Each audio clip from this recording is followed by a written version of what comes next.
Stundum notum við mælitölur eins og meðaltal eða miðgildi eða eitthvað til þess að sjá dreifingu gagna í einhverju gagnasafni.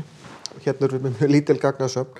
En við sjáum að í báðum tilfellum meðaltalið og miðgildið 5. Þá nóg að segja það bara? Eru þessi gagnasöfn eins? Nei, við sjáum að þetta gagnasafn þéttara. Og ef við værum með mjög stórt gagnasafn þá vildum við kannski vita, þetta allt nálægt miðgildinu eða meðaltalinu eða þetta langt frá? Og við getum reiknað eitthvað sem heitir meðalfrávik. Og það getur verið meðalfrávik frá miðgildi eða meðalfrávik frá meðaltali.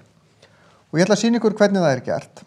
Þá reikna ég í raun og veru út hver tala og þá geri ég 2 mínus 5 og ég nota algildi, af því að mér alveg sama, ég vil losna af alla mínusa. Plus þessi mínus meðaltalið, plus þessi mínus meðaltalið.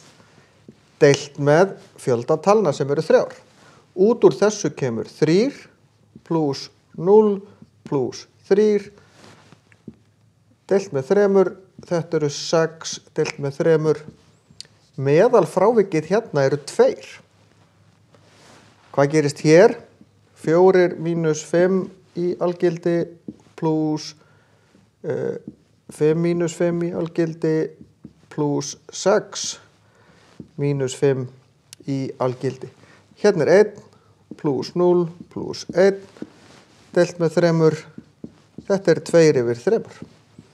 Við sjáum að lægri tala hérna segir okkur að þetta nær í þessu tilfelli hérna meðaltalinu. Ég fengi náttúrulega sömu tölur ég var að gera miðgildi af því að meðaltal og miðgildi sama tala hérna.